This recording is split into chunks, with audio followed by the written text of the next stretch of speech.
নমস্কার, good evening. আমি ইলমা সৈয়দ, আপনারা দেখছেন সাতটার শক্তিশালী।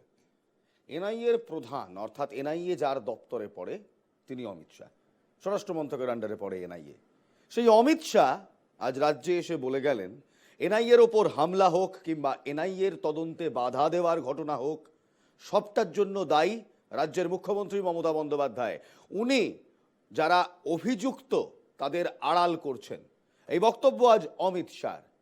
শুধু এই নয়, আজ সন্দেশখালী মামলা নিয়ে দেখলাম কলকাতা হাইকোর্টে রীতিমতো মুখ পুড়ল রাজ্য সরকারের। সিবিআই তদন্তর নির্দেশ দেওয়া হয়েছে সন্দেশখালীতে। শুধু তাই নয়, সন্দেশখালী কাণ্ডে সিবিআই যে কোনো পদমর্যাদার যে কোনো ব্যক্তিকে ডাইরেক্ট ডেকে তলব করতে পারেন। সরাসরি সিবিআই এর কাছে সন্দেশখালীর মানুষ অভিযোগ জানাতে পারেন। আর এই পরিপ্রেক্ষিতে কুণাল ঘোষ বলছেন, বিচারপতি অভিজিৎ গঙ্গোপাধ্যায়ের ছায়া এখনো বিচার ব্যবস্থার চেয়ারে রয়েছে। অবশ্য উনি এও বলছেন যে বিচার ব্যবস্থার উপর ওনার পূর্ণ বিশ্বাস রয়েছে। তাই কি এত কন্ট্রোভার্সি সন্দেশখালীকে নিয়ে? তারপর এই রায়দানে কুণাল ঘোষ কেন অভিজিৎ গঙ্গোপাধ্যায়ের ভূত দেখছেন, এটি প্রশ্নও থাকবে। একই সঙ্গে নরেন্দ্র মোদী বলেছিলেন 42টি আসন, 42টি আসনের মধ্যে 42টি আসন দরকার বাংলায়। অমিত শাহ বলেছিলেন 35টি আসন দরকার। সেই অমিত শাহ এবার রাজ্যে এসে বললেন, না না 35 নয়, 30টি আসন হলেই হবে। এই আসনের সংখ্যা ভারতীয় জনতা পার্টির ধাপে ধাপে কমছে কেন? কেনই বা কুণাল ঘোষ বলছেন যে না, যখন 30 বলছে আদতে ওটা 5 কিংবা 6 গিয়ে দাঁড়াবে? কেনই বা তিনি বলছেন? সত্যি কি তাহলে কোনো সেটিং রয়েছে, নাকি বিজেপি ব্যাকফুটে রয়েছে, নাকি তৃণমূল কংগ্রেস ওভার কনফিডেন্ট? আজ এই নিয়ে আলোচনা হবে, কিন্তু সবার আগে এনআইএ নিয়ে অমিত শাহর কি বক্তব্য, তাই নিয়ে রাজনীতি এখন ঠিক কোথায়? Take a look.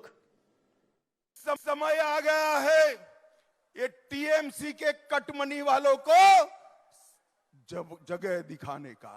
ये चुनाव है जो मोदी जी का चुनाव है। চৈত্রের ঠাঠা গরমেও বালুরঘাটের জনসভায় তখন গিজগিজে ভিড়। সেই জনসভা থেকেই শাহের বার্তায় উঠে এলেন রবীন্দ্রনাথ। বিপরীতে ছবিটা দাঁড় করালেন বাংলায় বোমাবাজির হিংসার। ये बंगाल में एक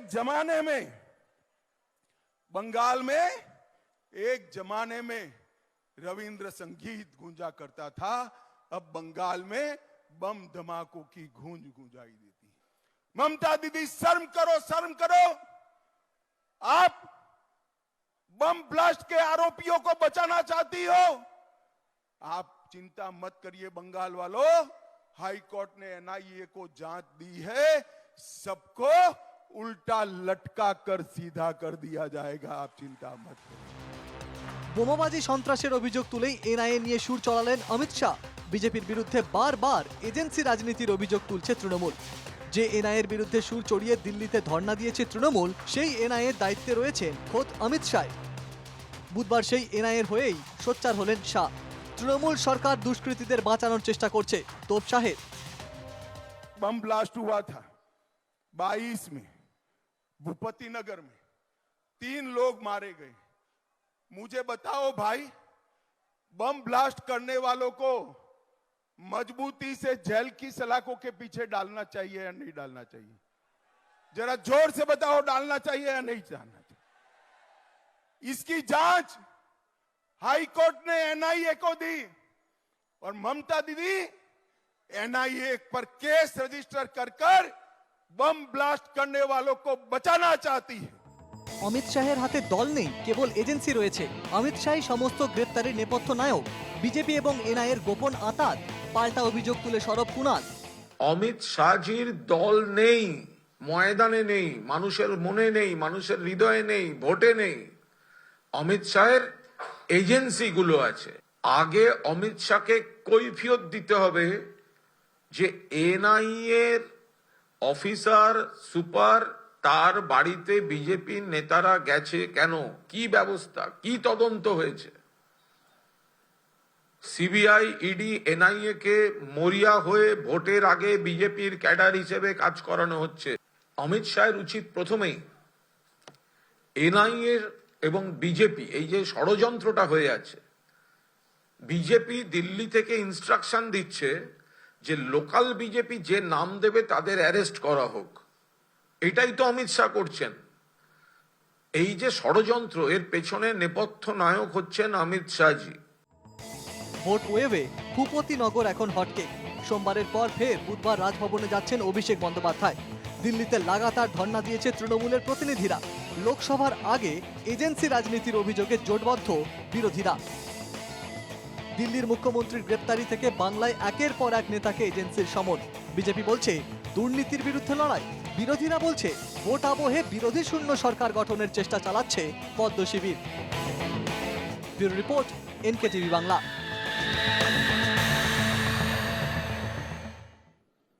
এই এনআইএ প্রসঙ্গে কিন্তু রীতিমতো রাজভবন অব্দি জল গড়িয়েছে দিল্লি পর্যন্ত। এর আগে একবার তৃণমূল কংগ্রেসের প্রতিনিধি দল রাজ্যপালের সঙ্গে এনআইএ প্রসঙ্গে দেখা করেন, সাক্ষাৎ করেন, দীর্ঘ বৈঠক হয়। আজ আরও একবার ফের এনআইএ প্রসঙ্গ নিয়ে রাজভবনে শাসক দল তৃণমূল কংগ্রেস আরও একবার রাজভবনে গিয়েছে, তাদের প্রতিনিধি দলকে পাঠিয়েছে তৃণমূল কংগ্রেস। এবং এই এনআইএ প্রসঙ্গ যে রীতিমতো রাজনীতির জল ঘোলা করছে তা নিয়ে আর কোনো সংশয় নেই। আমাদের সঙ্গে এই মুহূর্তে টেলিফোন লাইনে দীপঙ্কর রয়েছে। দীপঙ্কর, দ্বিতীয়বার রাজভবনে এনআইএ প্রসঙ্গ নিয়ে তৃণমূল কংগ্রেসের হাজিরা বলবো না, তাদের বৈঠক। কিন্তু এই বৈঠক করে কি আদৌ কোনো সুরাহা মিলবে? অমিত শাহ স্বরাষ্ট্রমন্ত্রী বলছেন আততায়ীদের কিংবা অভিযুক্তদের আড়াল করার চেষ্টা করছেন খোদ রাজ্যের মুখ্যমন্ত্রী। দেখো ইলমাস, গণতন্ত্রে ডায়ালগের অত্যন্ত বেশি গুরুত্ব রয়েছে এবং যারা সংসদীয় গণতন্ত্রে আস্থা রাখেন, যারা সংসদীয় গণতান্ত্রিক দলগুলিতে যারা নেতৃত্ব দেন, তারা কিন্তু ডায়ালগে বিশ্বাস রাখেন। এর আগের দিন যখন তৃণমূলের সর্বভারতীয় সাধারণ সম্পাদক অভিষেক বন্দ্যোপাধ্যায় রাজভবনে এসেছিলেন, তিনি রাজভবন থেকে বেরোনোর পরে যেটা জানিয়েছিলেন যে তাদের মধ্যে সদর্থক আলোচনা হয়েছে এবং রাজ্যপাল ডক্টর সিভি আনন্দ বোস তিনি তাদের যে দাবিগুলি রয়েছে তার সঙ্গে সহমত পোষণ করেছেন। তুমি জানো এখন মডেল কোড অফ কন্ডাক্ট জারি হয়েছে এবং তৃণমূল কংগ্রেস যে দাবি করেছে ইডি, সিবিআই, এনআইএ এর মতো যে কেন্দ্রীয় এজেন্সিগুলি রয়েছে তাদের মাথায় যারা আছেন এ রাজ্যের দায়িত্বে তারা নিরপেক্ষ নন, এমন অভিযোগ তোলা হয়েছে এবং এটা গুরুতর অভিযোগ। তারা যেটা অভিযোগ করছেন যে বিজেপির বলে দেওয়া কথায় তৃণমূলের নেতাদের গ্রেপ্তার করা হচ্ছে, এমন অভিযোগ করা হয়েছে। পাশাপাশি আরো একটি দাবি নিয়ে আলোচনা করা হয়েছে রাজ্যপালের সঙ্গে, যে বিপর্যস্ত জলপাইগুড়িতে, ঘূর্ণিঝড়ে বিপর্যস্ত জলপাইগুড়িতে হাজার হাজার মানুষের তাদের আবাসের মাথা উড়ে গিয়েছে, কোথাও ক্ষেতের ফসল নষ্ট হয়েছে, কেউ কেউ অসুস্থ হয়েছেন, অনেকে মারাও গিয়েছেন। তাদের যাতে রাজ্যের বিপর্যয় মোকাবিলা তহবিল থেকে সাহায্য করা যায় এবং সেই অনুমতি যাতে নির্বাচন কমিশন দেয় সেই দাবিও জানানো হয়েছে। অর্থাৎ এই দুটো দাবি নিয়ে তৃণমূল কংগ্রেস গত সোমবার রাজভবনে এসেছিল এবং নির্বাচন কমিশন সূত্রে এখনো পর্যন্ত এই বিষয়ে কোনো রকমের গ্রিন সিগন্যাল দেওয়া হয়নি বলে আমরা খবর পাচ্ছি। এই বিষয়েই যে আবার আলোচনা হবে এটা বলার অপেক্ষাই রাখে না। এখন তৃণমূল কংগ্রেসের যে 9 জন প্রতিনিধি আসার কথা তার মধ্যে চন্দ্রিমা ভট্টাচার্য, মালা রায় সহ কয়েকজন এসেছেন। এরপরে অভিষেক বন্দ্যোপাধ্যায় আসবেন। এখানে নিরাপত্তা কড়াকড়ি দেখা যাচ্ছে। কলকাতা পুলিশের তরফে বিভিন্ন রকমের ব্যারিকেড তৈরি করা হয়েছে, যান নিয়ন্ত্রণ করা হচ্ছে। অভিষেক বন্দ্যোপাধ্যায় খানিকক্ষণ পরে ঢুকবেন এবং রাজ্যপালের সঙ্গে বৈঠকের পরে বেশ আমরা নজর রাখবো এই খবরে। অভিষেক বন্দ্যোপাধ্যায় তিনি এখনো এসে পৌঁছননি, তিনিও রাজভবনে পৌঁছচ্ছেন। চন্দ্রিমা ভট্টাচার্য, মালা রায় প্রমুখ তারা পৌঁছে গিয়েছেন। আরও একবার রাজভবনে এনআইএ নিয়ে বৈঠক, অর্থাৎ এনআই ভূপতিনগরের কাণ্ডের পর আরও একবার শাসক দল রাজভবনে রাজ্যপালের দ্বারস্থ। আজ আলোচনায় আমাদের সঙ্গে যারা রয়েছেন আসুন তাদের সঙ্গে একবার আলাপ করে নিই। আমাদের সঙ্গে আজ রয়েছেন, প্রথমেই রাজনৈতিক বিশ্লেষকের কথা বলবো, কারণ আজকের আলোচনায় অত্যন্ত গুরুত্বপূর্ণ ভূমিকা তিনি প্লে করবেন। বিশ্বজিৎ বাবু রয়েছেন, বিশ্বজিৎ দাস রাজনৈতিক বিশ্লেষক রয়েছেন আমাদের সঙ্গে। রয়েছেন কিষাণু মিত্র, তৃণমূল কংগ্রেস বা শাসক দলের প্রতিনিধিরা। অনেক প্রশ্ন রয়েছে কিষাণু বাবু আজ আপনাদের জন্য। ডক্টর তন্ময় ভট্টাচার্য রয়েছেন, মাফ করবে, ডক্টর তন্ময় মুখোপাধ্যায় রয়েছেন ভারতীয় জনতা পার্টির পক্ষ থেকে, এবং রিতেশ বসাক রয়েছে সিপিআই কিংবা বামেদের প্রতিনিধিত্ব করছেন। আমি প্রথমেই আপনাকে দিয়ে শুরু করি। কৃষ্ণবাবু, এনআইএ প্রসঙ্গ নিয়ে আপনারা বারবার সরব হচ্ছেন, প্রেস কনফারেন্স করে বলছেন যে এনআইএ এর অফিসারদের সঙ্গে ভারতীয় জনতা পার্টি তারা দেখা করছে, লিস্ট দিচ্ছে। কিন্তু 2022 সালে যে বিস্ফোরণ হয়েছিল ভূপতিনগরে, সেটাকে তো আপনারা এড়িয়ে যেতে পারবেন না। সেটা তো সত্যি হয়েছিল এবং তাই নিয়ে তো নিয়মিত হাজিরাও দিয়েছিল একাধিক তৃণমূল কংগ্রেস নেতারা। তারপর যখন তাদের মধ্যে একজন নেতাকে গ্রেফতার করতে এলো এনআইএ, তখনই আপনারা বললেন যে না, বাঘ পড়েছে, পালে বাঘ পড়েছে। বিষয়টা তো এরকম নয়। বিষয়টা হলো যে একটা বিস্ফোরণ হয়েছে, চকলেট বোমা ফেটেছে ভারতবর্ষে অনেক জায়গায় বিস্ফোরণ হয়েছে এনআইএ অনেক জায়গায় তদন্ত করছে। ব্যাঙ্গালোরে এনআইএ অত্যন্ত সফল। আমি ব্যাঙ্গালোর সিটি ব্লাস্টে বিজেপির নেতা ধরা পড়েছে, সাই প্রসাদ। তো সুতরাং সেইখানে কি আছে, তার মাথাকে কেন ধরছেন না? বিজেপি মানেই তো জেপি নাড্ডা, জেপি নাড্ডা মানেই তো হচ্ছে অমিত শাহ, অমিত শাহ মানেই তো নরেন্দ্র মোদী। তো মাথাগুলো কেন ধরা পড়ছে না ব্যাঙ্গালোর ব্লাস্টে? আমরা দেখেছি 2022 সাল থেকে তারা তদন্ত করছেন, 2022-এ করুন, 23-এ করুন, এখনো অবধি তারা কিছু পেলেন না। এবং ব্যর্থ একটা সংগঠন, ব্যর্থ একটা সংস্থা। এবং ভোটের আগে, ভোট ঘোষণা হয়ে গেছে এমসিসি বলবৎ, তখন ওনারা নিজেদের বাহুবল দেখাচ্ছেন। কখন? 26 তারিখ বিজেপি নেতাদের সাথে দেখা করছেন, 27 তারিখ থেকে তাদের এই বাহুবল পেশি শক্তি জাহির করা শুরু হচ্ছে। নিশ্চয়ই এটা বলবো না, 100 বার বলবো। বিশ্বের কোন গণতান্ত্রিক দেশে ভোট প্রক্রিয়া চলাকালীন এই সব কেন্দ্রীয় ইউনিয়ন ফোর্সের এইসব বাহিনী কার্যকর হয়? আজকে এক মিনিট 2022 সালের ডিসেম্বর মাসের ঘটনা, ঠিক 2019 সালের ফেব্রুয়ারি মাসের পুলওয়ামা, অমিত শাহ এতগুলো মিথ্যাচার করলেন, 3 জন মারা গেছেন, অমুক পুলওয়ামাতে 40 জন মারা গেছেন, এবং সবাই আমাদের বীর সেনাবাহিনীর জওয়ান। এখনো অব্দি এনআইএ কটা মাথাকে ধরেছে? তথ্য প্রমাণ থাকা সত্ত্বেও কতজন দোষী ধরা পড়েছে? মাথাগুলো কই? আচ্ছা, বেশ আমি একটু উত্তর নেব। ডক্টর তন্ময় মুখোপাধ্যায় রয়েছেন, ভারতীয় জনতা পার্টির প্রতিনিধি। তন্ময়বাবু, সত্যি তো যে কথাগুলো কৃষ্ণবাবু বললেন, একটার মধ্যেও তো কোনো মিথ্যাচার নেই। 2022-এর ডিসেম্বরের ঘটনা, ভূপতিনগরের ব্লাস্টের ঘটনা, এবং সেখানে 3 জন মারা গিয়েছিল, 3 জনই তৃণমূল কংগ্রেস কর্মী। হ্যাঁ, এনআইএ তদন্ত করতেই পারে এর সঙ্গে নাশকতার ছক রয়েছে কিনা, অন্য কোনো সংগঠন রয়েছে কিনা, নিশ্চয়ই তদন্ত করতে পারে। 2019 সালের পুলওয়ামাতে 40 জন জওয়ান শহীদ হলেন। তারপর আমাদের মনে আছে 2019 সালে মোদি কি সেনা, কোট আন কোট, এই বক্তব্যে নির্বাচনেও অনেক নেতা, অনেক ভারতীয় জনতা পার্টির নেতা বক্তব্য রাখতেন। আমার প্রশ্ন, পুলওয়ামা কাণ্ডে যারা নিহত হয়েছিল, আমাদের শহীদ বীর জওয়ানরা, তাদের পরিবার এখনো জানতে চায় যে সেই ব্লাস্টের মাথা কে? সেই ব্লাস্টের মাথা কে? সত্যপাল মালিক যাকে বলছেন তিনি, নাকি সত্যি অন্য কেউ? দেখুন, তৃণমূল যেগুলো বলছে সেগুলো সমস্ত অসত্য বলছে। এই কারণে বলছি যে এটা জানবেন কোর্টের নির্দেশে হচ্ছে। এবং যেমন উনি বললেন, বেশি হচ্ছে, যেমন উনি বললেন যে এই নির্বাচনের সময়ে এরকমভাবে যেতে নেই বা যাওয়া হয় না, কোনো দেশে হয় না, তেমনি পৃথিবীর কোনো দেশে একটা ক্রাইম হলে নির্বাচনের জন্য ক্রাইমের তদন্ত থেমে থাকে না। বেশ, ঠিক আছে। এবার হচ্ছে এটা আপনারা জানবেন, আপনি যেটা বললেন যে জুন মাসে 2023 সালে কলকাতা হাইকোর্ট নির্দেশ দিয়েছিল, তারপরে এপ্রিল মাসে, এই বছরে এপ্রিল মাসে 1 সপ্তাহ আগে কলকাতা হাইকোর্ট বলেছে গিয়ে অ্যারেস্ট করতে পারবে, সার্চ সিজার করতে পারবে, সেই নির্দেশে তারা গিয়েছিল। সুতরাং পুরোটাই হচ্ছে কলকাতা হাইকোর্টের নির্দেশে। সুতরাং এবার যদি এনআইএ তদন্ত নিয়ে কারোর যদি এতটুকু অভিযোগ থাকে, তার বলার হচ্ছে জায়গা হচ্ছে কলকাতা হাইকোর্ট। বেশ, ঠিক আমি তাই জন্য তো আপনাকে সেই প্রশ্নটা করিনি যে কেন 2022 থেকে 2024-এ এসে তদন্ত হচ্ছে। আমি তাই জন্য সেই প্রশ্নটা করিনি। আমার প্রশ্নটা ছিল 2019-এর পুলওয়ামার 40 জন বীর সেনার, শহীদ বীর সেনার পরিবার এখনো জানতে চায় মাস্টারমাইন্ড কে ছিল। আমরা আম জনতা, দর্শক কার কথা ধরবো? প্রাক্তন গভর্নর জম্মু কাশ্মীর সত্যপাল মল্লিক, সেই ইন্টারভিউ নিশ্চয়ই আপনি শুনেছেন, ওয়াইডলি অ্যাভেলেবেল। তিনি ইন্টারভিউতে গিয়ে দেশের সর্বোচ্চ পদাধিকারী যিনি প্রধানমন্ত্রী, তার বিরুদ্ধে একরাশ অভিযোগ করে গেলেন। আমরা জানি না সেটা সত্যি না সেটা মিথ্যে। সত্যপাল মল্লিককে, ভারতীয় জনতা পার্টির নেতা, আপনাদের দলের একজন নেতা যিনি জম্মু কাশ্মীরের গভর্নর পদে ছিলেন, সেই সময় যখন পুলওয়ামা হচ্ছে সেই সময় তিনি মিডিয়ার সামনে এসে এমন অভিযোগ করলেন যে প্রধানমন্ত্রী সব জানেন। তারপর আমরা কি বলবো, কি বুঝবো? এনআইএর সফলতার হার হচ্ছে 95%। যত তদন্ত করেছে বা কোর্টে কেসগুলোকে নিয়ে গিয়েছে। পুলওয়ামা কাণ্ড আমি জানি এনআইএ তদন্ত করে অনেক কিছু বার করেছে এবং চার্জশিটও দিয়েছে।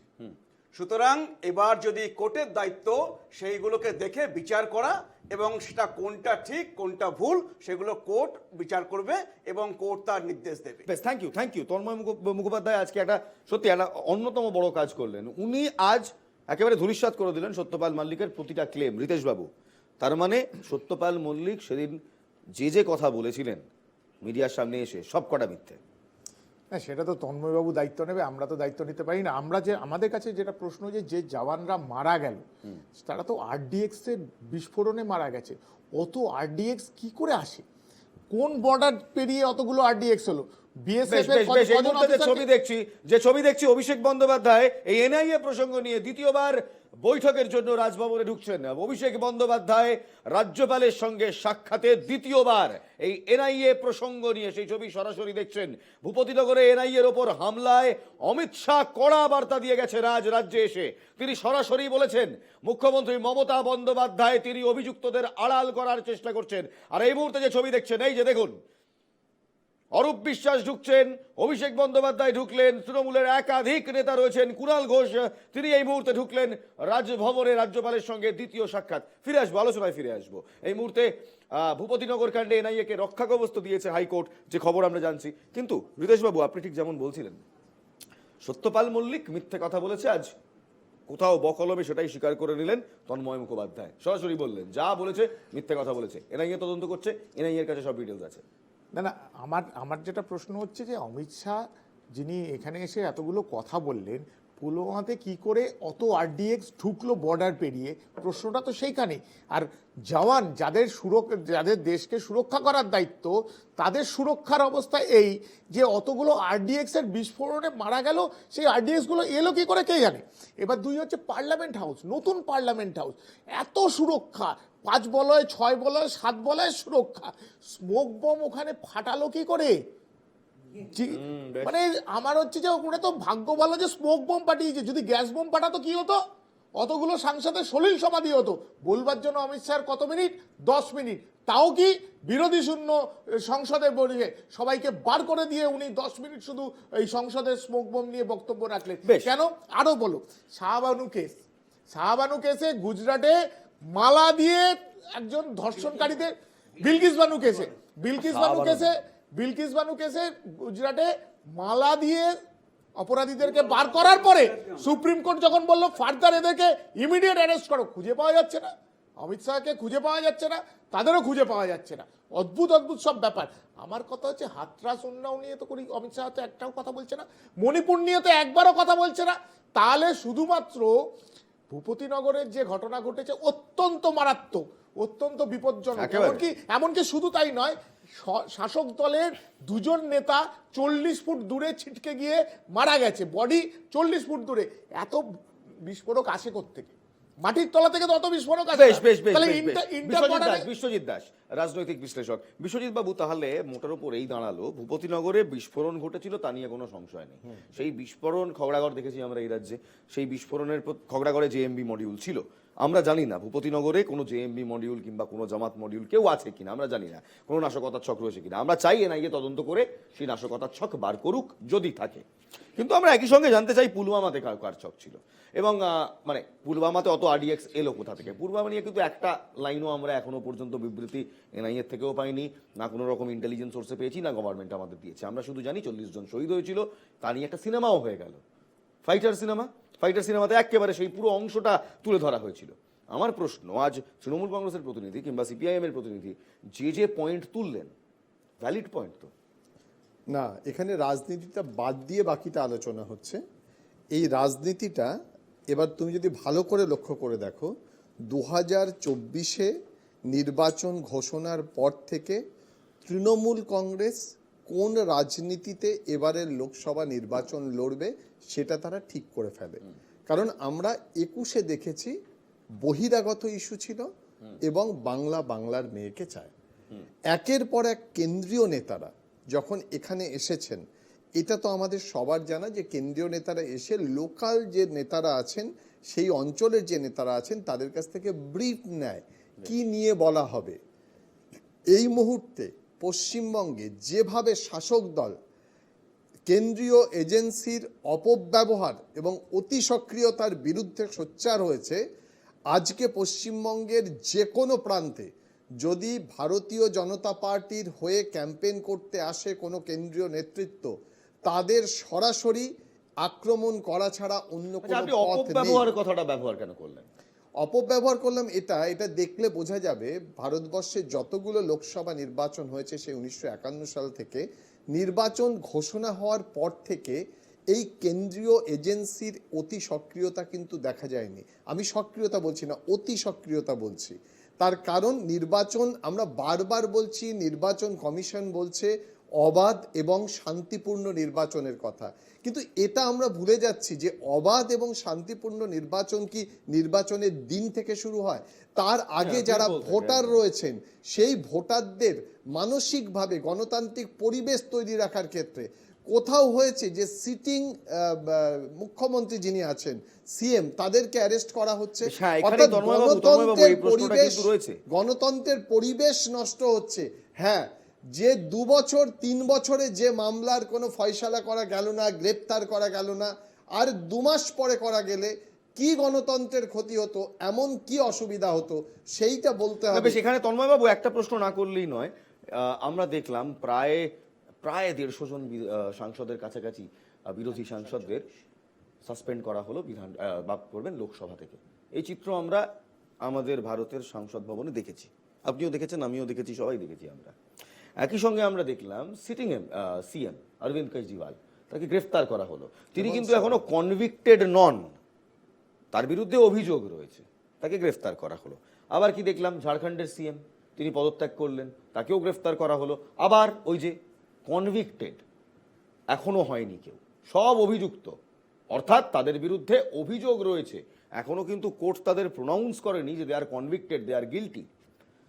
আমরা যখন এই ছবিটা দেখছি, পাশাপাশি ভারতীয় জনতা পার্টির একাধিক সিনিয়র নেতৃত্ব, প্রাক্তন সিএম ইয়েদুরাপ্পার বিরুদ্ধে দুর্নীতির অভিযোগ এনেছে, রেড্ডি ব্রাদার্সদের বিরুদ্ধে দুর্নীতির অভিযোগ রয়েছে, ভ্যাপাম স্ক্যামে দুর্নীতির অভিযোগ রয়েছে, যেখানে ভারতীয় জনতা পার্টির সিএম থেকে বলুন সিনিয়র নেতৃত্ব, তাদের বিরুদ্ধে অভিযোগ আছে।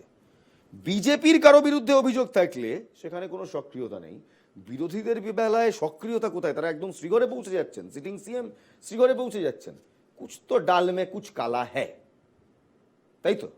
আপনি তাহলে এবার বুঝুন যে আমাদের দেশে আইন ব্যবস্থাটা কেমন ভাবে চলে। আপনাদের হাতে তো আইন ব্যবস্থা, শুনে নিন, এবার আমাদের হাতে আইন ব্যবস্থা নেই। আমাদের হচ্ছে পার্লামেন্ট আইন তৈরি করে, আইন ইমপ্লিমেন্ট করে কোর্ট, সেখানে কোনো পলিটিক্যাল পার্টি করে না। আচ্ছা, মানে পুরো এবার হচ্ছে এক মিনিট আপনি বেশি এগিয়ে যাচ্ছেন, 1 মিনিট। আজকে যদি আমার বিরুদ্ধে একটা অভিযোগ থাকে, পুলিশ যদি আমাকে অ্যারেস্ট করে, নিয়ম হচ্ছে 24 ঘন্টার মধ্যে আমাকে কোর্টে প্রডিউস করতে হবে।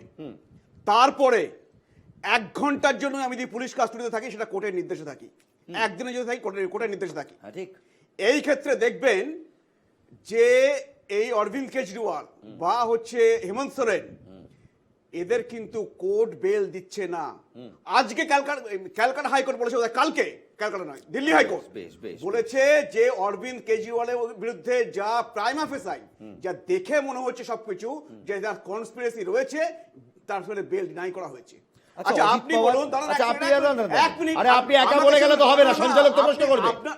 অদ্ভুত কথা, অজিত পাওয়ার, আমি শেষ করে নিই, আমি আপনাকে সময় দিচ্ছি। আরে মশাই, আমারটা শেষ হয়ে যাবে, 10 সেকেন্ড দিন আমাকে। এবার আপনি বলতে পারেন যে তার মানে কি ইডি কেও গ্রেফতার করলে বেল পায় না, এরকম আছে? ইডি গ্রেফতার করলেও বেল পায়।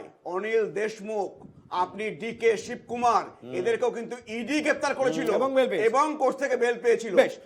কিন্তু আমার প্রশ্নটা এটা ছিলই না, আমার প্রশ্নটা ছিল ইয়েদুরাপ্পা, যার বিরুদ্ধে খোদ ভারতীয় জনতা পার্টিরই একজন সিনিয়র নেতৃত্ব, সিনিয়র লিডার, তিনি অভিযোগ আনছেন কোভিড সময়ে কেলেঙ্কারি দুর্নীতির, তার বিরুদ্ধে, তার কোভিড সময় একেবারে, তার বিরুদ্ধে কি স্টেপ নেওয়া হচ্ছে? কিংবা অজিত পাওয়ার, যার বিরুদ্ধে অভিযোগ করেছিলেন কে, খোদ দেশের প্রধানমন্ত্রী, তিনি এখন ফাইন্যান্স মিনিস্টার, তার বিরুদ্ধে ইডি, সিবিআই, এনআইএ, ABCDEFGH থেকে till Z, any agency, what has they done? What have they done? আপনি আসল জায়গাটায় ধরতে পারছেন না, না সেই ধরতে পারেন না, কারণ কি বলে দিচ্ছি, শুনুন, মাঝখানে কথা বলবেন না। এই জন্য বলছি যে দেখুন, এই যে আমাদের রাজ্যে তদন্তগুলো হচ্ছে সব কোর্টের নির্দেশে হচ্ছে। আজকে যদি আপনার কাছে কোনো তথ্য থাকে, যে এই হচ্ছে ইনি হচ্ছে তদন্ত করেছেন, এই দেখো আমার কাছে ডকুমেন্টস আছে, আপনি যান গিয়ে কোর্টে জানান। আরে আমার তো এটাই এবার- বক্তব্য, এবার আরে আমার তো শুনুন এটাই না, বক্তব্য তন্ময় বাবু। আপনার- প্রধানমন্ত্রী আপনি অজিত দাঁড়ান, পাওয়ারের আপনি- বিরুদ্ধে আপনি বক্তব্য শেষ করেন রাখছেন। আপনি। এক সেই মিনিট, বক্তব্য প্রধানমন্ত্রী সবকিছু বলছেন হয়ে অজিত যায় পাওয়ার না। চোর, যায় না। প্রধানমন্ত্রী বলছেন অজিত বক্তব্যের পাওয়ার চোর, উপরে সবকিছু দুর্নীতিগ্রস্ত। হয়ে যায় না। এবার আরে ইয়েদুরাপ্পা যদি করে থাকেন, হ্যাঁ। আজকে সেখানে কংগ্রেস সরকার রয়েছে, হ্যাঁ। তদন্ত করে বার করে এখনই তাকে আরে বলছে কে? বলছে তো বিজেপির নেতৃত্ব। যদি কোনো কিছু হয়ে থাকে কোভিডের সময়, আজকে সেখানে কংগ্রেস সরকার রয়েছে, সেখানে তারা হচ্ছে সেটা নিয়ে গিয়ে কোর্টে বলুক না এখন একটা হচ্ছে কোর্ট মনিটর তদন্ত করতে। আপনি একটা জিনিস পুরো এখনই হয়ে এড়িয়ে যাবে। গেলেন। কিন্তু এখানে কারোর অভিযোগ কাছে করা করছে একটা তন্ময় documents বাবু, নেই দেখানোর জন্য। তন্ময় বাবু, তন্ময় তাই বাবু, তারা কোর্টে যেতে আরে পারছে তন্ময় না। বাবু, এটা বুঝে দেখুন, তন্ময় বাবু। আমাদের রাজ্যে সব করছে হ্যাঁ খোদ। ঠিক আছে, বেশ আমি আসবো। তন্ময় বাবু, অভিযোগগুলো কারা করছেন? অভিযোগগুলো করছেন খোদ ভারতীয় জনতা পার্টির একজন একনিষ্ঠ কর্মী, যিনি এই মুহূর্তে দেশের প্রধানমন্ত্রী নরেন্দ্র মোদী। সেকেন্ড অভিযোগ কিনি করছেন দক্ষিণী পলিটিক্সে ভারতীয় জনতা পার্টির একজন বড় নেতা, তারা অভিযোগ করছেন। শুনুন, অভিযোগ আসছে আপনার শিবির থেকে। আচ্ছা, আমি বলে দিই একটু, আপনি বুঝতে পারছেন না জিনিসটা, বারবার কেন বুঝতে পারছেন না আপনি আমি? বলছেন কোর্টে যাবে, কোর্টে যাবে কে? আপনার এইখানকার এডিটর আপনার বিরুদ্ধে অভিযোগ করলো আপনি এটা করেছেন দুর্নীতি, হ্যাঁ। তার তদন্ত না হলে আপনার কিছু না বেরোলে কিচ্ছু হবে না আপনার। আমি তো editor। এইটাই হচ্ছে হবে। আরে আমি তো editor। যদি আপনি এডিটর হন, আপনার উপরে যে আছে, হ্যাঁ, আমার ধরুন এবার তিনি বললেন আমার এক্সিকিউটিভ এডিটর অভিযোগ করল। আলটিমেটলি অভিযোগ মানে সেটা তদন্ত সাপেক্ষ। হ্যাঁ, আমি তো এটাই এবার যদি বলছি। মনে করেন একদম তদন্ত আমি হয়নি, আপনার সঙ্গে কোর্টে গিয়ে একমত। বলুন। আমি এরা আপনার সাথে কোর্টে গিয়ে একমত। বলুন। আরে কোর্টে কে বলবে? আমার আমি আপনার উদাহরণটাই টানি। আমি আপনার উদাহরণ, শুধু আপনার যে আচ্ছা বলবে। বেশ বেশ, আমি আপনার উদাহরণটাই টানলাম। আপনার কথায় আমার ঊর্ধ্বতন কর্তৃপক্ষ তিনি আমার বিরুদ্ধে দুর্নীতির অভিযোগ করলেন, তাহলে কোর্টে গিয়ে সেই অভিযোগ প্রমাণ করার দায় তো আমার ঊর্ধ্বতন কর্তৃপক্ষর। সেখানে তো এই বিশ্বজিৎ বাবু কিংবা কৃষাণু বাবু কিংবা রিতেশ বাবু কিংবা আপনার নয়, আপনার তো দেশ। সেখানে অভিযোগ করছেন খোদ আপনাদের নেতৃত্ব, আর আপনি বলছেন অন্য কেউ যাবে কোর্টে। আপনি ক্রিমিনাল জাস্টিস সিস্টেমটা বোঝার চেষ্টা করুন। চেষ্টা করছি। অভিযোগ হলে প্রথমে তদন্ত, এবার তদন্তকারী সংস্থার দায়িত্ব অভিযোগটাকে প্রমাণ করা হয়েছে কিনা। এবার যদি তারা যদি প্রমাণ করতে ব্যর্থ হয়, কৃষাণু তাহলে বাবু সে কি বলবেন? করতে হয়ে যায়। কৃষাণু বাবু কিছু বুঝলেন? আমি বুঝলাম না, আপনি আমি কিছু বুঝলাম বুঝলেন? দুর্বৃত্তের ছলের অভাব হয় না। এখন বিষয়টা হলো যে অভিযোগটা কে করেছে? অভিযোগটা করেছেন প্রধানমন্ত্রী, তুমি বললে। আচ্ছা, আমি কয়েকটা মুখ্যমন্ত্রীর তালিকা নিচ্ছি। এই তো হেমন্ত সোরেন শুনলাম, অরবিন্দ কেজরিওয়াল শুনলাম। আচ্ছা, হেমন্ত বিশ্ব শর্মার বিরুদ্ধে অভিযোগটা কে করেছিল? সারদা স্ক্যামে বিজেপি করেছিল। তারপরে তদন্তটা কে করবে? এই ইডি সিবিআই করবে। তো হেমন্ত বিশ্ব শর্মার বিরুদ্ধে তদন্তটা হলো না কেন? এটা তো ইডি সিবিআই যারা নিয়ন্ত্রণ করছে অমিত শাহ, নরেন্দ্র মোদী বলতে পারবে। আজকে কিছুদিন আগে একটা এটা আবার বহু ভুল প্রচারিত তথ্য। ভারতবর্ষের একটা ইংরেজি দৈনিকে বেরোলো যে গত 2-3 বছরে 25 জন বড় বড় নেতা যাদের বিরুদ্ধে ইডি সিবিআই মারফত বড় বড় দুর্নীতির অভিযোগ বিজেপি করেছিল, সেই 25 জন বর্তমানে বিজেপিতে চলে গেছেন এবং 25 জনের মধ্যে 23 জনের বিরুদ্ধে তদন্ত স্থায়ীভাবে বন্ধ হয়ে গেছে তন্ময়বাবু, কিছু এবং বলবেন? 2 জনের বিরুদ্ধে তদন্ত বন্ধ হওয়ার মুখে আছে। আচ্ছা বেশ, তন্ময় বাবু বলুন। দেখুন একসাথে একগুচ্ছ মিথ্যে বললে সবগুলোকে খণ্ডাতে গেলে আমাকে সময় দিতে হবে। এই হেমন্ত বিশ্ব শর্মা নিয়ে বললেন উনি। হেমন্ত বিশ্ব শর্মা যেটা সারদায় হয়েছে, তাকে পুলিশ সিবিআই তাকে হচ্ছে জেরা করেছেন, 2 বার না এবার 3 বার জেরা করেছেন। তখন তিনি বিজেপিতে ছিলেন না। সুতরাং সেই সময় কিছু পাওয়া যায়নি। তারপরে তিনি বিজেপিতে এসছেন। আরে ওটাই তো পয়েন্ট। তারপরে বিজেপিতে সিবিআই কিছু পায়নি তার কাছে। 1 মিনিট। আচ্ছা বুঝতে পারলেন? শুভেন্দু অধিকারী নারায়ণ রানে, আচ্ছা বেশ বেশ উদ্যান করে গিয়ে অশোক চৌহানের বিরুদ্ধে 4 মাস আগে অবধি তদন্ত হচ্ছিল। বিজেপিতে গেল, সাংসদ হলো, তদন্ত বন্ধ হয়ে গেল। যেখানে হচ্ছে অজিত পাওয়ার অশোক আছে, চৌহান আজকে ইয়েদুরাপ্পার বিরুদ্ধে শুধু দুর্নীতি নয়, পোস্কর মামলা আছে। একটা জায়গায় গিয়ে বেঁধে যাবে, সেটা হচ্ছে যে আমরা কিছু মানুষের সামনে নিয়ে যেতে পারছি না, কোনে নিয়ে যেতে পারছি আরে না। না না না। আরে কোনে নিয়ে যান। আচ্ছা বেশ বেশ কোর্ট খোলা আছে। বেশ, তবে তবে তবে তবে তবে কে তন্ময় বাবু কে প্রমাণ করবে? মাফ করবেন। কে তন্ময় বাবু, করবে? তন্ময় বাবু, কোর্ট দেখবে। তন্ময় বাবু। দেখলে কোনো তদন্ত কেমন করার ভাবে হয়? আছে, প্রমাণ করে না। order, please, যেমন please, ভাবে please, এখানে please, FBI আসবে না। silence, silence, এখানে silence. FBI আসবে না। Silence, তন্ময় বাবু, ইলমাস, তন্ময় বাবু, আমি- বেশ বেশ আমি বেশ, যে বেশ, দুটো আমার একটা উদাহরণ প্রশ্ন আছে। দিচ্ছি, বর্তমান। Please, আমি please, চেয়ে please, দিচ্ছি হাত জোর তোমাকে। করছি। কোনো সঞ্চালনটা এখনো আমি চেয়ে করছি। নেই, কিছু নেই, আমার শুধু একটা হাওয়া আমার একটা বাজি ছোট্ট চলছে, আর কিছু আমার না। আচ্ছা আর বেশ, রাজ্যে তন্ময় হচ্ছে বাবু, ভুলি ভুলি তদন্ত আচ্ছা চলছে। বেশ, তন্ময় বাবু, সব- একটা ছোট্ট উদাহরণ দিন না, ছোট্ট উদাহরণ, মানে ছোট্ট একটি প্রশ্নের উত্তর দিন না।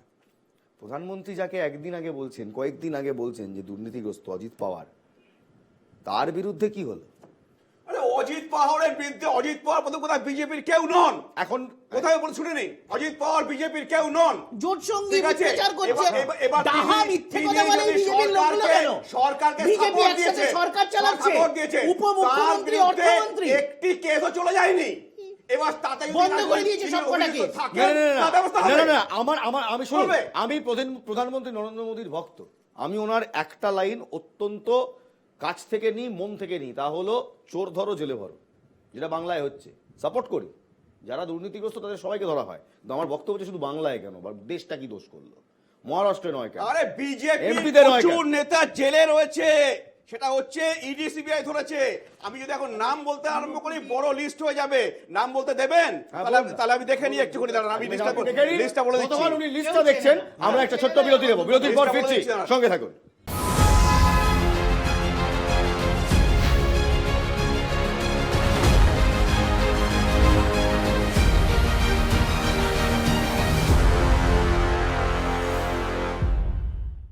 বেশ, বিরতিতে যাওয়ার আগে তন্ময় মুখোপাধ্যায়, ডক্টর তন্ময় মুখোপাধ্যায়, ভারতীয় জনতা পার্টির প্রবক্তা, একটু স্ক্রিনে আনবেন, তিনি বলেছিলেন যে ভারতীয় জনতা পার্টির একাধিক নেতৃত্ব রয়েছেন, নেতারা রয়েছেন, যাদেরকে ইডি সিবিআই অ্যারেস্ট করেছে দুর্নীতির প্রসঙ্গে, ভাবি আরো অনেক প্রসঙ্গে অ্যারেস্ট করেছে, তাদের লিস্ট তার কাছে রয়েছে, তিনি সেই লিস্ট বলবেন। আছে আপনার কাছে লিস্ট, তন্ময় বাবু? হ্যাঁ, আমি আপনাকে বলে দিই একটু, আমি প্রথমে সেটা বলে দিই যে মোদিজি কিন্তু বলেছেন ভারতীয় জনতা পার্টি এমন একটি দল জিরো টলারেন্স, ভারতীয় জনতা পার্টির কেউ কিছু করলে তাকেও ছাড়া হবে না। এবার আমি আপনাকে কয়েকটা বলতে থাকি। লক্ষ্মীকান্ত শর্মা, মধ্যপ্রদেশের এডুকেশন মিনিস্টার, তিনি অ্যারেস্টেড হয়েছেন। আচ্ছা, সুরেন্দ্র পাটোয়া, এমএলএ ফ্রম ভোজপুর, তিনি হচ্ছে আগে মিনিস্টার ছিলেন বিজেপির, তিনি হচ্ছে ফ্রড কেসে 29 করতে অ্যারেস্ট হয়েছেন।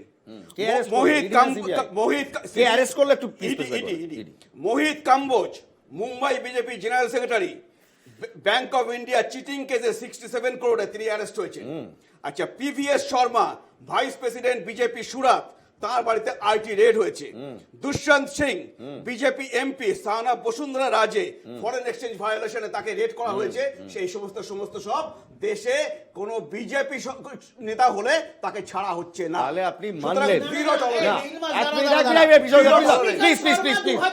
মারা গেছে গোপন কেলেঙ্কারির পর তার মৃত্যু নিয়েও প্রশ্ন উঠেছিল। যেগুলো হয়েছে সেগুলো বলা হচ্ছে, যেগুলো বিজেপি করেছে সেগুলো বলা হচ্ছে, এই মিথ্যাচার এত এত বিজেপি করেছে। আপনি কি শুনলেন?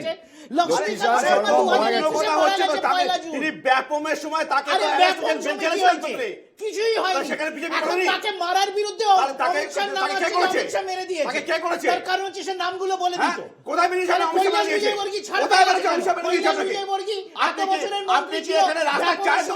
আচ্ছা বেশ, রাস্তার চায়ের দোকান পেয়েছেন, জানেন কোথায় আছে আপনারা?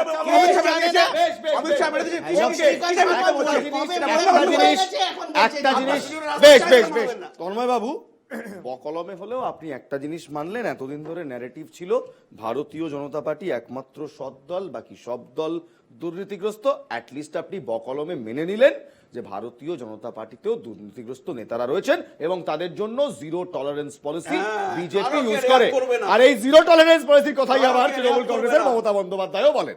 অর্থাৎ সব দলের মধ্যে দুর্নীতি রয়েছে, সব দলই আবার জিরো টলারেন্স করে। কিন্তু কিন্তু কিন্তু হাইকোর্ট, সেটা বলুন। হাইকোর্ট কি করে? হাইকোর্ট বিচার ব্যবস্থাকে মানুষের জন্য স্বচ্ছ রাখে। সেই হাইকোর্টে এবার মুখ পুরল রাজ্য সরকারের, কারণ সন্দেশখালী কাণ্ডে এবার সিবিআই তদন্তের নির্দেশ দিয়েছে খোদ Kolkata high court. Take a look.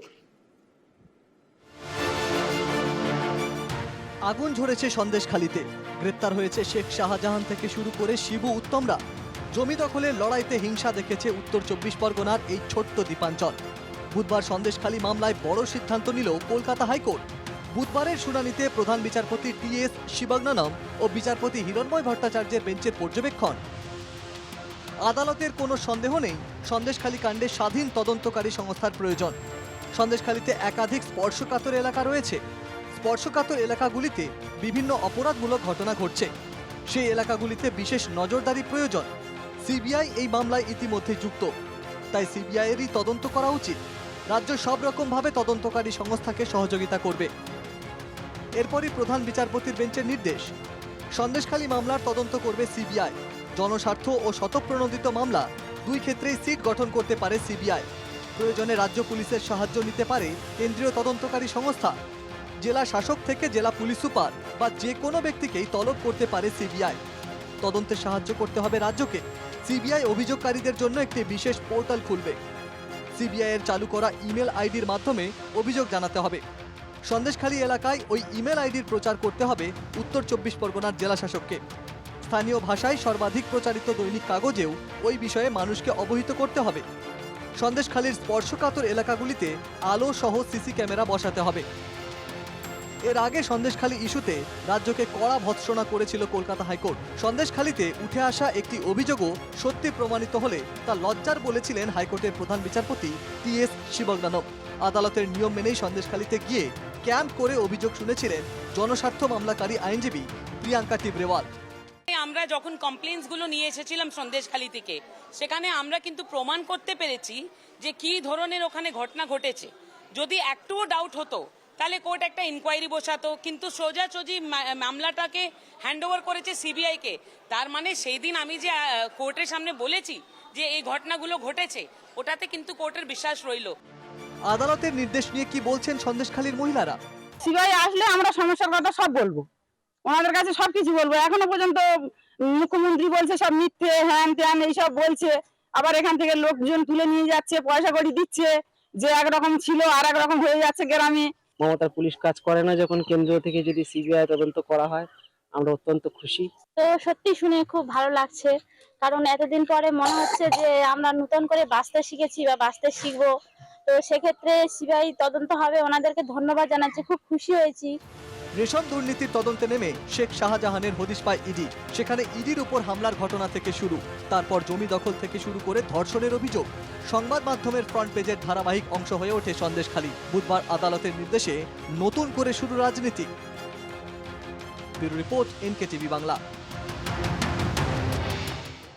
কৃষ্ণবাবু, না হয় আপনার কথা, আপনার যুক্তি মেনে নিলাম যে এনআইএ একাধিক কেন্দ্রীয় এজেন্সি, সব পক্ষপাত দুষ্ট, সব বিজেপি চালাচ্ছে। হাইকোর্ট তো আর বিজেপি চালাচ্ছে না। না, হাইকোর্ট আশা করি বিজেপি চালাচ্ছে না, তবে হাইকোর্টের জাজরা আবার রিজাইন করে বিজেপির ক্যান্ডিডেট হচ্ছে। বাস্তব তো। কিছুদিন আগে আমরা দেখলাম চিফ আমাদের যে আরে ভূতকে তো ভূতই দেখবে, ভূতকে কেউ মানুষ দেখবে নাকি? তুমিও ভূত দেখবে, আমিও সবাই ভূত দেখবে। এখনো তার ভূতকে তো ভূতের মতোই দেখবে, ভূতকে আবার মানুষের মতো দেখতে হয় করে। আবার বলছি যে কিছু বছর আগে তো আমরা একজন চিফ জাস্টিস অফ ইন্ডিয়াকেও দেখেছিলাম, তিনি রিটায়ারমেন্টের পর কি সব রাজ্যসভা গেছিলেন। হ্যাঁ, তো এইগুলো তো ব্যতিক্রমী ঘটনা। স্বাধীনতার 75 বছর বেশি হয়ে গেল, এতদিন দেখিনি যে রায়দান যে জাজ করে, যে তুল্যমূল্য বিচার করে, কোনো পক্ষপাত দুষ্ট হয় না। হ্যাঁ, এখন দেখছি তিনি পক্ষপাত দুষ্ট, তার মানে তিনি যখন এজলাসে বসতেন পক্ষপাত দুষ্ট কাজ করেছেন, এ তো পরিষ্কার। তো এইগুলোর জবাব দিয়ে আগামী দিন করতে হবে, সবই আসবে। দেখুন, কালচক্রটা ঘুরে আবার ওই স্পটেই আসে। এই যারা এখন খুব ইয়ে করছেন তাদেরকে আবার জবাবদিহি করতে হবে, জেলে তারাই যাবে। দিনের শেষে আমি জাস্ট দুটো উদাহরণ দিই। এমসিসি বলবৎ হয়ে যাওয়ার পর এই যে এনআইএ এর কেচ্ছা কেলেঙ্কারি যেটা দেখলাম ভূপতিনগরকে কেন্দ্র করে, যে এনআইএ এর কর্তার সাথে বিজেপি নেতার যোগসাযোগ এবং তাদের মিটিং, আমরা আমাদের প্রতিনিধি দল দিল্লিতে নির্বাচন কমিশনের কাছে গেছিল এই সংক্রান্ত, যাতে তারা পদক্ষেপ নেন, যাতে এদের বিরুদ্ধে। এর সাথে আরেকটা খুব গুরুত্বপূর্ণ ইস্যু ছিল, সেটা হলো যে তুমি জানো যে আমাদের পার্বত্য পশ্চিমবাংলার জলপাইগুড়ি, কুচবিহার, আলিপুরদুয়ারে একটা ঘূর্ণিঝড় এসেছিল। ঘূর্ণিঝড়ে ব্যাপক ক্ষয়ক্ষতি হয়েছিল এবং বেশ কিছু প্রান্তিক মানুষের তাদের বাড়ি ঘরদোর ভেঙে গেছিল, বাড়ির চাল উড়ে গেছিল। সেই মানুষগুলোর পাশে রাজ্য সরকার দাঁড়াতে চায় এবং রাজ্য সরকার নিজের খরচায়, কোনো টাকা পয়সা কারোর থেকে চায়নি, নিজের খরচায় তাদের বাড়িগুলো পুনরায় বানিয়ে দিতে চায়। এর অনুমতি, যেহেতু এমসিসি চলছে, আমরা করতে পারবো না। এর অনুমতির জন্য আমরা কিছু অনুমতি দেওয়া তো জোর, উল্টে আমাদের সাংসদদের মারধর করা হলো। অপরদিকে দিল্লিতে অপরদিকে মারধর তো করা হয়। এক মিনিট অপরদিকে আসামে বিহু কমিটিদের উৎকোচ দেওয়া হবে, তার জন্য এমসিসি ছাড় আছে। আসামের বিজেপি সরকার আবার উৎকোচ দেবে, তো সেখানে তার জন্য ছাড় আছে, তার জন্য বিশেষ ছাড় হলো বিউ কমিটিগুলোর জন্য। আবার এই যে ইডি, সিবিআই, এনআইএ বলছিলাম না তদন্ত করছে, উড়িষ্যার একজন বিজেপি নেতা, তাকে এবার প্রার্থী করাতে চায় বিজেপি, দিলীপ রায় তার নাম, প্রাক্তন কেন্দ্রীয় মন্ত্রী। এই দিলীপ রায় কি করে এখন প্রার্থী হবেন তার বিরুদ্ধে কয়লা কেলেঙ্কারি, কয়লা চুরি করেছে, এই কয়লা চোর বিজেপির প্রার্থী হবে এই দিলীপ রায়। তার জন্য তার বিরুদ্ধে ইডির তদন্ত কি করে সেগুলো পেছনের দরজা দিয়ে গিয়ে তারপরেও তাকে প্রার্থী করা হবে, তার জন্য এমসিসিতে ছাড় আছে। ছাড় নেই কার? যারা বিজেপির বিরুদ্ধে লড়ছে এবং তাপস রায়ের মতো যারা বশ্যতা স্বীকার করে নিচ্ছে তাদের আবার তদন্ত। শুভেন্দু অধিকারী বলছে চোর, শুভেন্দু অধিকারী বলছে নিয়োগ দুর্নীতির সাথে যুক্ত, যেই দিন বলছে তার 4 দিন পরে ইডি রেড করার পর সে বিজেপিতে চলে যাচ্ছে এবং বিজেপির প্রার্থী হয়ে যাচ্ছে, তখন তদন্তের কিছু হচ্ছে না। এইভাবে শুভেন্দু অধিকারী, এইভাবে অশোক চৌহানের বিরুদ্ধে কারগিলের সেনাবাহিনীর বাড়ি ঘরদর নিয়ে নেওয়ার জন্য 2000 কোটি টাকা স্ক্যাম, আবার সে বিজেপির সাংসদ হলো এবং ধোয়া। আচ্ছা বেশ, অমিত শাহ কি বলছেন সন্দেশখালী প্রসঙ্গে শুনুন। दीदी आप तो महिला मुख्यमंत्री हो, एक बात मैं आपको पूछना चाहता हूं, संदेश खाली जैसी शर्मनाक घटना में भी आप पॉलिटिक्स कर रही हो। सालों तक आपके नाक के नीचे महिलाओं पर अत्याचार होता रहा, तृणमूल कांग्रेस के गुंडे अत्याचार करते रहे। जब इसको पकड़ने गए, ईडी पर पथराव किया, जब हाई कोर्ट ने कहा तब सरेंडर किया।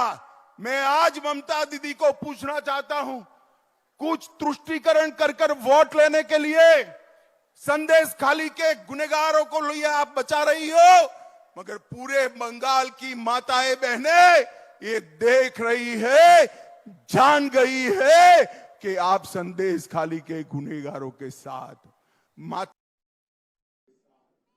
বেশ, অমিত শাহ বললেন যে সন্দেশখালীর গুণগার যারা, অর্থাৎ যারা অভিযুক্ত, যারা দোষী, তাদের আড়াল করছেন মমতা বন্দ্যোপাধ্যায়। ঠিক তো তন্ময় বাবু? অমিত শাহ তাই বললেন। এটা দেখুন, এটা আপনারা প্রথম থেকে দেখে এসেছেন সন্দেশখালী নিয়ে কি হয়েছে। এবার আমি যেটা তৃণমূলের প্রতিনিধি যেগুলো বললেন, না আপনি আমার প্রশ্নের উত্তর দেবেন না নিজে নিজে প্রশ্ন বানিয়ে? ঠিক আছে, বলুন আপনি প্রশ্ন। আমার প্রশ্ন ছিল যে অমিত শাহ তো আজকে এটাই বললেন যে মুখ্যমন্ত্রী মমতা বন্দ্যোপাধ্যায় সন্দেশখালীর দোষীদের আড়াল করছেন, তাই তো? আড়াল করেছেন, অবশ্যই আড়াল করেছেন। আপনিও মানেন এই কথা? আমার একটাই প্রশ্ন আছে, বিলকিস বানোর রেপিসদের যখন ছাড়া হলো, একটি অর্ডার হয়েছিল আজাদি কি অমৃত মহোৎসবের, সেই অর্ডারে সই কে করেছিল জানেন? মানে কোন দপ্তর থেকে সেই অর্ডার পাস করা হয়েছিল জানেন? দেখুন, আপনি যদি এখন বিলকিস বানু নিয়ে আলোচনা করতে চান তাহলে তাহলে কিন্তু ডিটেইলস আলোচনা করতে হবে প্রথম থেকে শেষ পর্যন্ত। মাঝখানে ঢুকে একটা ওই ফ্রন্ট কাটার মতন কাটবেন না। মানে কি বলে দিচ্ছি? আপনি কি কথা বলছেন? আপনি এখানে দাঁড়িয়ে কি কথা বলছেন? আমি আপনাকে একটা সহজ প্রশ্ন করলাম, কোন দপ্তর থেকে সেই অর্ডার ইস্যু করা হয়েছিল আপনি কি জানেন? বিলকিস বানুর ক্ষেত্রে জানবেন যে ধর্ষণ হয়েছে, সেই ধর্ষণের জন্য অভিযুক্তদের ধরেছে গুজরাট পুলিশ, তাদের সাজার ব্যবস্থা করেছে, 11 জনের যাবজ্জীবন হয়েছে। আমাদের দেশের আইন অনুযায়ী যাবজ্জীবন মানে ন্যূনতম 14 বছর জেলে থাকতেই হবে, মিনিমাম ন্যূনতম, সেটা বললাম তো 14 বছর। তারপরে আপনি জেল থেকে বেরোনোর জন্য আবেদন করতে পারেন। যারা ছিল তাদের 15 বছর হয়ে গিয়েছিল, তারা আবেদন করেছিল এবং তারপরে সুপ্রিম কোর্টের একটা অর্ডার এসেছিল, তার ভিত্তিতে করা হয়েছিল। তারপরে দেখা গেছে সুপ্রিম কোর্ট বলেছে যে সেটাতে কিছুটা আবার মিথ্যে কথা, যে পিটিশনার ছিল সে ফ্যাব্রিকেট করেছে। তারপরে সুপ্রিম কোর্ট এখনো বলেনি যে তাদেরকে আরো 5 বছর বা 10 বছর জেলে রাখতে হবে। সুপ্রিম কোর্ট বলেছে, আমার প্রশ্নটা কি ছিল? সুপ্রিম কোর্ট বলেছে, আমি লটা বলে দিই, বেশ, আপনি গোটা আপনি গোটা তাদের মহারাষ্ট্র গভর্নমেন্টের কাছে একদম অ্যাপ্লাই করতে হবে। সুতরাং তারা যদি সেখানে যদি পায়, এখনো তারা জেল থেকে বেরিয়ে আসতে পারে। আচ্ছা বেশ, তন্ময় বাবু, তন্ময় বাবু, আমার বক্তব্য হচ্ছে আপনি যা বললেন একদম ঠিক, এইভাবেই কেসটা পুরো হয়েছিল, একদম ঠিক, একদম ক্রোনোলজি ইজ পারফেক্ট। আমার বক্তব্য, আমার প্রশ্নটা ছিল আজাদি কি অমৃত মহোৎসবে এই যে বিলকিস বানোর রেপিসদের ছাড়া হলো, সেই অর্ডারটা কোন দপ্তর, ভারত সরকারের কোন দপ্তর থেকে এসেছিল আপনি বলুন। স্বরাষ্ট্র মন্ত্রক। এবার শুনুন, কোন দপ্তর? অমিত শাহ দপ্তর। এটা হচ্ছে অমিত শাহ দপ্তর। শুনুন, এটা লিগ্যাল প্রসিডিউরের কথা বলছেন আপনি। একটা যদি স্টেট যদি ছেড়ে দিচ্ছে বিজেপি করে বলে একটা রেভিশন আইন থাকে প্রতিটা বেশ, স্টেটে। রিতেশ বাবু, তন্ময় বাবু তো বোঝার চেষ্টা করছেন না। আপনি আমায় বলুন এখানে লিগ্যাল প্রসিডিউরটা কোথায়? আজাদি কি অমৃত মহোৎসবে আমরা যতদূর জানি যে 75 বছর আজাদির, আমাদের ইন্ডিপেন্ডেন্সের অনেকজনকে ছাড়া হবে, এবার তার মাঝখানে হঠাৎ এই 11 জনের নাম এলো কোথায়? মিশন পলিসি থাকে প্রতিটা স্টেটে, আমাদের স্টেটও আছে। না, আমি এই জায়গায় আমি রাজ্যের বাইরে যেতে চাইছি না, দরকার নেই আমার। এই যে সন্দেশখালী নিয়ে যে সিবিআই যে তদন্তের নির্দেশ হাইকোর্ট মহামান্য হাইকোর্ট দিয়েছে, এটা খানিকটা হলেও আমাদের কমরেড নিরাপদ সর্দার যে বক্তব্য বারবার তুলে এনেছে, বারবার বলেছে যে ওখানে যে সমস্যাগুলো হচ্ছে, তখন অনেকে আমল দেয়নি শূন্য পাওয়া দলের ক্ষেত্রে, কিন্তু এই মুহূর্তে দাঁড়িয়ে হাইকোর্ট এইটা মান্যতা দিয়েছে যে ওখানে কিছু একটা ঘটেছে, ওর তদন্ত দরকার। কিন্তু সিবিআই কে তদন্ত দেওয়া মানে এই নয় যে সত্য সবসময় উদ্ঘাটিত হবে। এক, দুই হচ্ছে যে তুমি যদি হাইকোর্টের মহামান্য জাস্টিস অমৃতা সিনহার স্ট্রিমিং দেখো, সেখানে দাঁড়িয়ে বলছে কালীঘাটের কাকু তাকে সিবিআই হেফাজতে নিল, কণ্ঠস্বরের জন্য কত ইয়ে হলো, পিজি টিজি সব করে টোরে, তাই নিয়েও তো আজকে আদালত এখন রায় দিয়েছে। কণ্ঠস্বর কোথায়? না, এখনো তো রায় দিয়েছে যে তাকে দরকার পড়লে জেলে গিয়ে মেডিকেল বোর্ড তার শারীরিক চিকিৎসা করতে পারে। এমন কি জাস্টিস অমৃতা সিনহা বলছে CBI K, are you capable to do this case? তোমরা কি এই কেসটাকে তদন্ত করার জন্য আর ইউ ক্যাপেবল? এই কথা লাইভ স্ট্রিমিং এ আমি নিজে শুনেছি এবং তোমরাও বোধহয় শুনেছো এটা। বেশ, এমনকি কিন্তু এখানে কুণাল ঘোষ তিনি কি বলছেন? কুণাল ঘোষ বলছেন অভিজিৎ গঙ্গোপাধ্যায়ের ছায়া, প্রাক্তন বিচারপতি অভিজিৎ গঙ্গোপাধ্যায়ের ছায়া নাকি এখনো হাইকোর্টের চেয়ারে পড়ে রয়েছে। শুনুন। আদালত এবং বিচার ব্যবস্থায় আমাদের পূর্ণ সম্মান আছে। বিচার ব্যবস্থাকে সম্মান করি, তারাই শেষ কথা বলবেন। কিন্তু কোন কোন জায়গা থেকে যদি ঘন ঘন সিবিআই হয়, তাহলে যেন মনে হয় আর একজন অভিজিৎ গঙ্গোপাধ্যায় অপেক্ষা করে আছেন যে এর পরের কোন নির্বাচনে বিজেপির প্রার্থী হিসেবে তাকে বা তাদের কাউকে দেখা যাবে। অর্থাৎ অভিজিৎ গঙ্গোপাধ্যায় চোখে আঙুল দিয়ে দেখিয়ে দিয়ে গেছেন আদালতে বিচারপতিদের মধ্যে রাজনৈতিক উদ্দেশ্য প্রণোদিত সরকার বিরোধী মনোভাব কাজ করছে। আদালতের প্রতি, বিচার ব্যবস্থার প্রতি পূর্ণ সম্মান, পূর্ণ আস্থা দিয়ে বলতে চাই, অভিজিৎ গঙ্গোপাধ্যায় চোখে আঙুল দিয়ে দেখিয়ে দিয়ে গেছেন আদালতের মধ্যে এবং বিচার ব্যবস্থার মধ্যে সরকার বিরোধী, তৃণমূল বিরোধী, বিজেপি পন্থী মনোভাব কাজ করছে। কেউ হয়তো জনসমক্ষে সরকারকে হেয় করার জন্য, ভোটের মুখে সরকারকে বিড়ম্বনায় ফেলার জন্য রায় দিচ্ছেন, অবজারভেশন দিচ্ছেন। এটা তো অভিজিৎ গঙ্গোপাধ্যায় প্রমাণ করে দিয়ে গিয়েছেন। তন্ময়বাবু কি বলবেন? দেখুন, একটা কথাই বলবো যে ইনি যেগুলো বলছেন সেগুলো ইনি জানেন না নিজে কি বলছেন, এই জন্যে এতটা মিথ্যাচার। চিন্তা করুন, অভিজিৎ গঙ্গোপাধ্যায় যে অর্ডারগুলো দিয়েছেন সেগুলো প্রত্যেকটা এরা ডিভিশন বেঞ্চ সুপ্রিম কোর্টে নিয়ে গিয়েছেন। একটা অর্ডার আপনি বলুন যে অভিজিৎ গঙ্গোপাধ্যায়ের অর্ডারটা ডিভিশন বেঞ্চ বা সুপ্রিম কোর্ট সেট অ্যাসাইড করেছে যে এই অর্ডারটা বাতিল করে দিলাম, একটাও হয়নি। আচ্ছা, সেটা আসলে বাতিল করা বলে আপনি ওয়ার্ডটা বুঝতে পারছেন না। আপনি বলুন এক্সাম্পল বলুন। একটাও সেটা চলে এসছে, আবার শুনতে বলেছে অন্য একজন একটা ঘরকে, সেটাকে বাতিল করা বলে না। আপনার তৃণমূলকে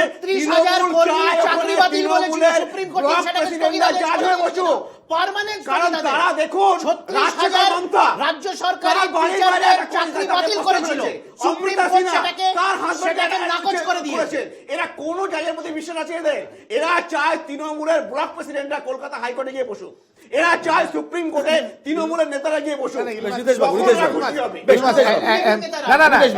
এক মিনিট, একটা হচ্ছে যে ফ্যাসিবাদের মূল লক্ষ্য হচ্ছে বিচার ব্যবস্থাকে ঘেঁটে দেওয়া, মানে মানুষের যেন বিচার ব্যবস্থার প্রতি একটা সন্দেহ জন্মায়, এটা ফ্যাসিবাদের মূল লক্ষ্য। এবং আমি আরো বলছি, আদালত অবমাননা হয়ে যাবে আমরা যদি এখনো ভাবি যে আমাদের, কিংবা বলি যে আমাদের বিচার ব্যবস্থা ঘেঁটে গেছে, তাহলে কিন্তু আদালত অবমাননা হয়ে যাবে। আমি তো ঘেঁটে যাওয়ার কথা বলছি, আমি বলি ঘেঁটে দেওয়ার চেষ্টা চলছে। যে কুণাল ঘোষ বলছে সেই তো প্রথমে আদালতে গেছিল, সেই তো বলেছে গ্রেটার বেনিফিশিয়ারি মমতা ব্যানার্জি, সারদা কাণ্ডের গ্রেটার বেনিফিশিয়ারি মমতা ব্যানার্জি। এখন অবধি তো কিছু হয়নি। তাহলে কি সে কি সরকার বিরোধী? তখন কি সে মানে তখন বিচারকরা কি ভুল কথা বলছিল?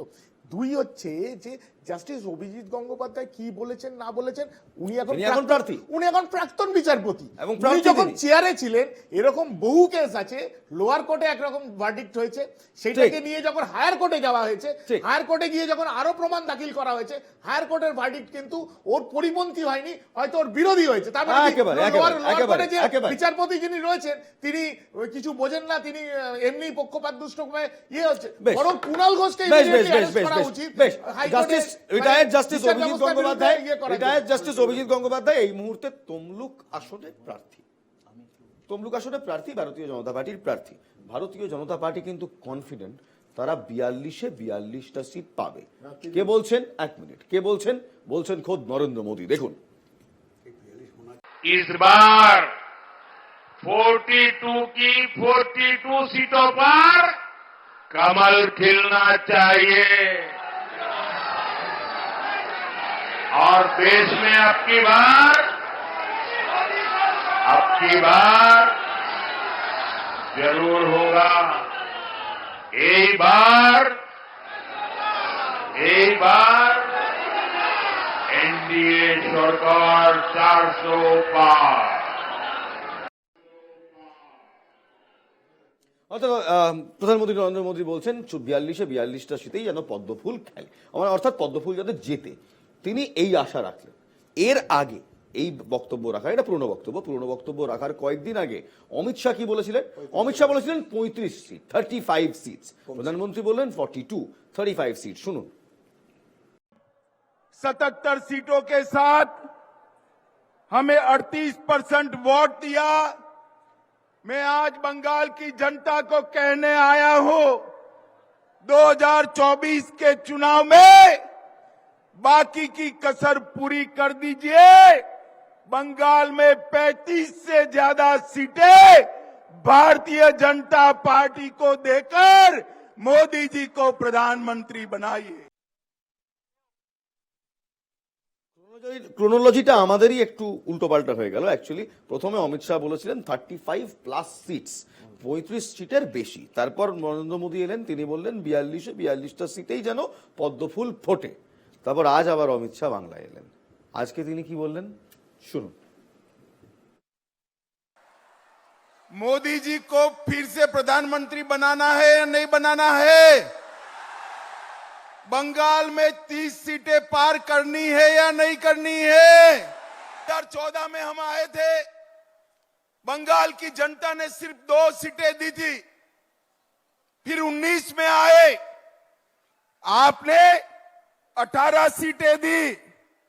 19 में आपने 18 दी तो मोदी जी 300 से ज्यादा सीट से प्रधानमंत्री बने।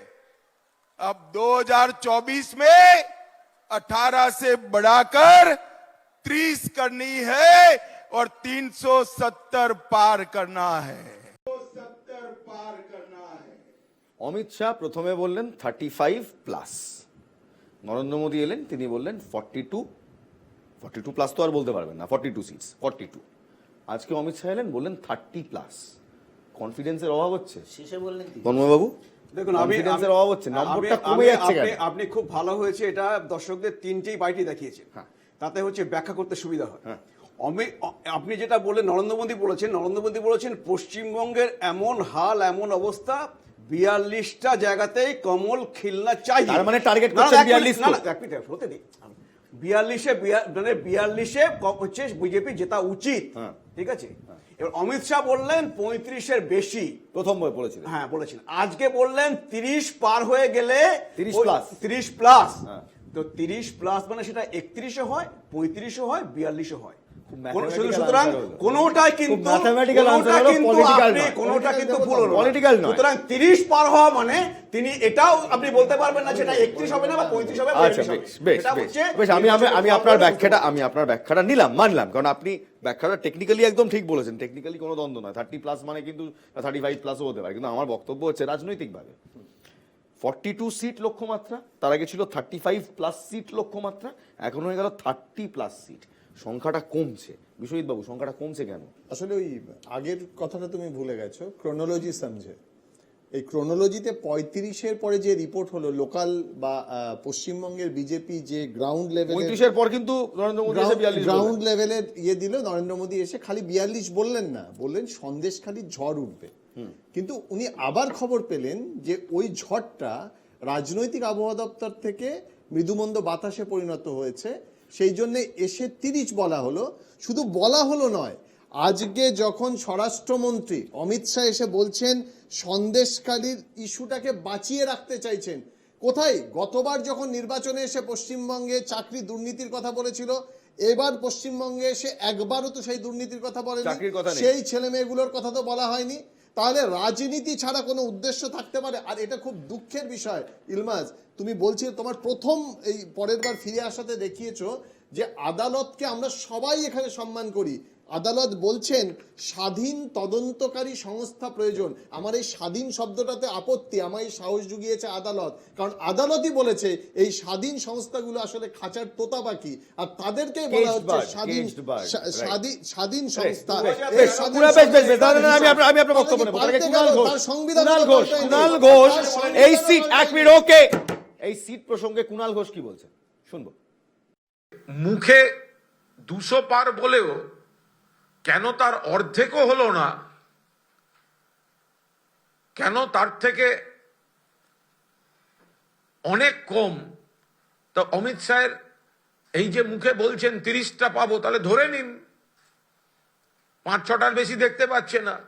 যে লোকটা 200 বললে মেলাতে পারে না, তো সে 30 বললে মেলাতে পারবে না, তো স্বাভাবিক।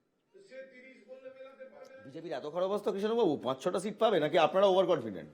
না না, আমার শুধু একটাই মানে সাদা মনে কাদা নেই বলে, মানে 42টা জেতার জন্য তো 42টা প্রার্থী দিতে হবে। আজকের দিনে তো 41-এ এসে 41 ডায়মন্ড হারবার দিতে পারে। এখনো অবধি 42টা পুরোপুরি প্রার্থী দিতে পারেননি, তারা 42টা আসন জিতবেন। মানে ওই মানে আমরা শান্তিপুর থেকে কিছু আসন কিনে পাঠিয়ে দেবো, বাকি ওই রাজনীতির ভাবে যে আসন বুঝি বা আজকে কুণাল ঘোষ একটা অদ্ভুত কথা বলেছেন। আজকে কুণাল ঘোষ বলছেন ডায়মন্ড হারবারে নাকি আপনাদের অগমেন্ট মানে আর্টিফিশিয়াল ইন্টেলিজেন্স এআই প্রার্থী দরকার হবে। দেখুন এটা মনে রাখবেন, ভারতীয় জনতা পার্টি একমাত্র দল, সে এই ইলেকশনে প্রথম দেশে প্রথম 195 জনের ক্যান্ডিডেটের নাম তারাই ঘোষণা করেছে, বাংলায় শুরু করেছে। আর বাংলায় এখন 41টা হয়েছে, এখনো প্রার্থী দেওয়ার সময় আছে, ভোটের প্রচারের সময় আছে। আপনারা জানেন ডায়মন্ড হারবারের ভোট হচ্ছে 1 জুন। বেশ এখানে রিতেশ বাবু দেখুন, এআই রাইটার এসে গেছে, এআই লিগাল এক্সপার্ট এসে গেছে, এআই অ্যাঙ্কারও এসে গেছে, মানে শো করার মতো এআই অ্যাঙ্কারও এসে গেছে। হ্যাঁ, লিজা মিজা অনেক কেউ এসছে, কিন্তু এবার বক্তব্য হচ্ছে এআই প্রার্থী আসবে। কুণাল ঘোষ বলছেন এআই প্রার্থী দিতে হবে ডায়মন্ড হারবারে। কুণাল ঘোষের কথা কেউ শুনে কিনা আমার মনে হয় না, আমি তো বাজারে যাদের সাথে। আচ্ছা, বেশ ব্রেকিং আপডেট। রাজ্যপালের সঙ্গে সাক্ষাতের পর অভিষেক বন্দ্যোপাধ্যায় 1500-1600 পরিবারের বাড়ি তৈরি করার টাকা অর্থ রাজ্য সরকার দিতে চায়, তার অনুমতি ইলেকশন কমিশন যেন সময় নষ্ট না করে রাজ্য সরকারকে ইমিডিয়েট অনুমতি দেয়, যাতে সেই কাজ শুরু করা যায়। অনগোয়িং প্রজেক্টের ক্ষেত্রে কোনো বাধ্যবাধকতা নেই, কিন্তু নতুন কোনো কনস্ট্রাকশন বা নতুন কোনো কাজ শুরু করতে গেলে আদর্শ আচরণবিধি চলাকালীন আপনাকে ইলেকশন কমিশনের অনুমতি, পারমিশন, অ্যাপ্রুভাল নিয়ে করতে হবে। তো সেটাও আমরা অনুরোধ করেছিলাম এবং লিখিত আমরা জানিয়েও ছিলাম, সেই কপি মিডিয়ার বন্ধুদের সাথেও শেয়ার করা হয়েছে, আপনাদেরকেও পাঠানো হয়েছে। উনি আজকে আমাকে বললেন যে ইলেকশন কমিশনের যারা দায়িত্বে রয়েছেন, চিফ ইলেকশন কমিশনারের সাথে উনি কথা বলতে চেয়েছিলেন, কিন্তু চিফ ইলেকশন কমিশনারের সাথে উনি কথা বলতে পারেননি। চিফ ইলেকশন কমিশনার কেন কথা বলেননি তা আমি জানি না, হয়তো বাংলার রাজ্যপাল ফোন করছে বলে, বাংলার দাবি তুলবে বলে, আমি জানি না। চিফ ইলেকশন কমিশনার রাজ্যপালের সাথে কথা বলছে না, অর্ডার অফ প্রেসিডেন্সে তো রাজ্যপাল চিফ ইলেকশন কমিশনারের অনেক নিচে। আমি যদি ভারতবর্ষের অর্ডার অফ প্রেসিডেন্স দেখি, এটাই তো বিজেপির নতুন ভারত, সংবিধানকে কোনো মান্যতা এরা দেয় না। তো যাই হোক, উনি বলেছেন যে ইলেকশন কমিশনার বাকি যারা দুজন রয়েছেন